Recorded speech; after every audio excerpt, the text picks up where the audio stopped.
આજે આપણે શ્રીમદ્ ભગવદ્ ગીતાનો એ પરમ નિર્ણાયક અને એક્શન ઓરિએન્ટેડ શ્લોક જોઈશું, જ્યાં ભગવાન શ્રીકૃષ્ણ આપણને આંતરિક યુદ્ધ જીતવાની પ્રથમ પ્રેક્ટિકલ ચાવી આપે છે. દુશ્મનનો ગઢ જાણી લીધા પછી હવે તેના પર વિજય કેવી રીતે મેળવવો તેનો આદેશ અહીં મળે છે. નમસ્કાર મિત્રો, ડિજિટલ કી શ્રેણીમાં આપનું સ્વાગત છે. ગઈકાલે શ્લોક 40માં આપણે જોયું કે આપણો મહાશત્રુ કામ આપણી જ ઇન્દ્રિયો, મન અને બુદ્ધિમાં અડ્ડો જમાવીને બેઠો છે અને ત્યાંથી આપણી વિવેક બુદ્ધિને ઢાંકી દે છે. આજે આપણે જોઈશું અધ્યાય 3, શ્લોક 41, જેમાં ભગવાન શ્રીકૃષ્ણ આ દુશ્મન પર પ્રહાર કરવાની સીધી અને વ્યાવહારિક પદ્ધતિ બતાવે છે. તેઓ અર્જુનને આદેશ આપે છે કે સૌથી પહેલાં ક્યાંથી શરૂઆત કરવી અને શા માટે આ પાપી કામનો નાશ કરવો અનિવાર્ય છે. 1. સંપૂર્ણ સંસ્કૃત શ્લોક. તસ્માત્વમિન્દ્રિયાણ્યાદૌ નિયમ્ય ભર્તર્ષભ પાપમાન પ્રજહિ હેન જ્ઞાન વિજ્ઞાન નાશનમ 41. 2. સરળ ગુજરાતી અર્થ.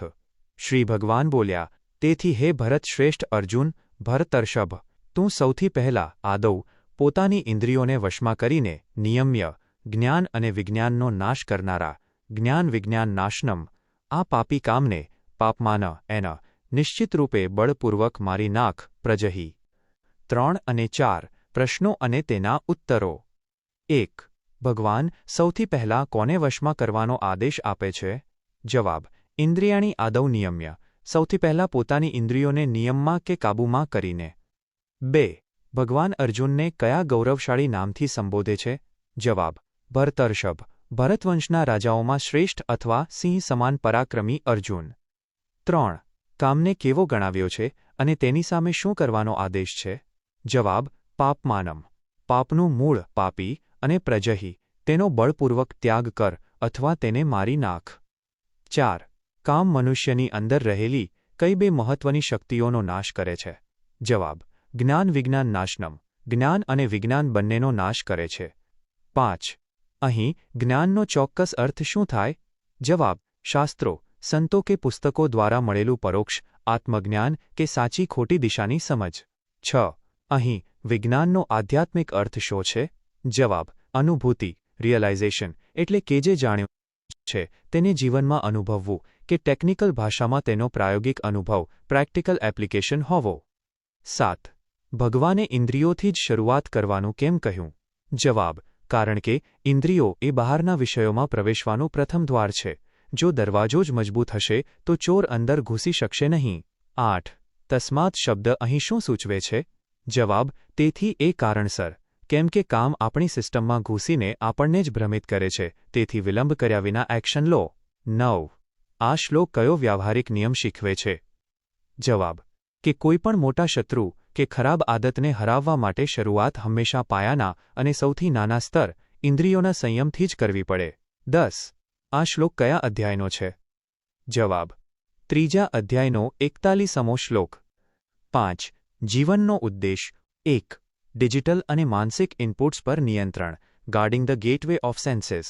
આજના યુગમાં આપણી પાંચેય ઇન્દ્રિયો, ખાસ કરીને આંખ અને કાન, સતત ઓનલાઇન કન્ટેન્ટ, સોશિયલ મીડિયા અને બાહ્ય લાલચોના સંપર્કમાં રહે છે. જો આપણે આપણી આંખોને ગમે તે જોવાની અને મનને ગમે તે વિચારવાની છૂટ આપીશું તો કામ, ચંચળતા, લાલચ મન પર હાવી થઈ જ જશે. જીવનનો ઉદ્દેશ એ છે કે આપણે આપણા ઇનપુટ્સ પ્રત્યે સજાગ બનીએ. શું જોવું, શું સાંભળવું અને કેટલો સમય ડિજિટલ પ્લેટફોર્મ પર વિતાવવો તેનું ઇન્દ્રિયગત નિયમન, સેન્સરી ડિસિપ્લિન કરવું એ જ આપણી સાચી સુરક્ષા છે. 2. જ્ઞાન અને વિજ્ઞાનનું સંતુલન, કમ્બાઇનિંગ થિયરી વિથ પ્રેક્ટિસ. ભગવાન કહે છે કે કામ આપણી થિયરી, જ્ઞાન અને પ્રેક્ટિકલ વિજ્ઞાન બંનેને નષ્ટ કરે છે. એક કુશળ ટેકનિશિયન કે પ્રોફેશનલ તરીકે આપણી પાસે ગમે તેટલી શાનદાર ડિગ્રીઓ કે પુસ્તકીય જ્ઞાન હોય, પણ જો આપણી અંદર આળસ, ગુસ્સો કે ક્ષણિક લાલચ આવી જાય તો આપણે એન વખતે આપણું શ્રેષ્ઠ પરફોર્મન્સ, વિજ્ઞાન, પ્રેક્ટિકલ એપ્લિકેશન આપી શકતા નથી. જીવનનો ઉદ્દેશ આપણા જ્ઞાનને માત્ર વિચારોમાં રાખવાનો નથી, પણ વિવેક બુદ્ધિ જાળવીને તેને રોજિંદા કાર્યોમાં કુશળતાપૂર્વક ઉતારવાનો છે. 3. નબળાઈઓ સામે ત્વરિત કડક પગલાં, taking decisive action against bad habits. પ્રજહિ, એટલે કે ઢીલ રાખ્યા વિના બળપૂર્વક નાશ કર. ઘણીવાર આપણે આપણી ખરાબ આદતો, આળસ કે નકારાત્મક વિચારોને એવું કહીને ટાળીએ છીએ કે કાલથી સુધરી જઈશ. પણ ગીતાનો ઉદ્દેશ આપણને કાયરતા છોડીને તાત્કાલિક નિર્ણય, ડિસાઇઝિવ એક્શન લેતા શીખવવાનો છે.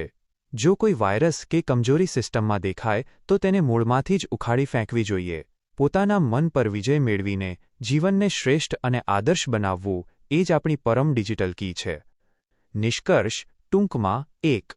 આંતરિક શત્રુને હરાવવા માટે સૌથી પહેલાં પોતાની બાહ્ય ઇન્દ્રિયો પર કાબૂ મેળવવો અનિવાર્ય છે. 2.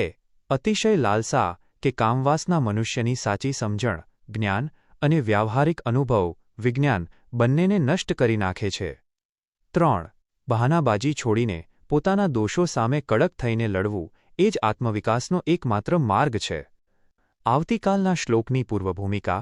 આવતીકાલે આપણે ભગવદ્ ગીતાનો એ અતિ પ્રખ્યાત અને વૈજ્ઞાનિક શ્લોક અધ્યાય 3 શ્લોક 42 જોઈશું.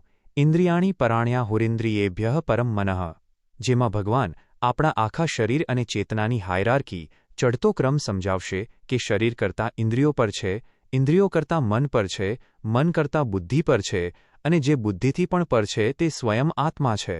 આ આંતરિક માળખાની શક્તિશાળી ચાવી સમજવા માટે જોડાયેલા રહો. આવતીકાલે ફરી મળીશું રાત્રે 8 વાગ્યે. જય શ્રી કૃષ્ણ.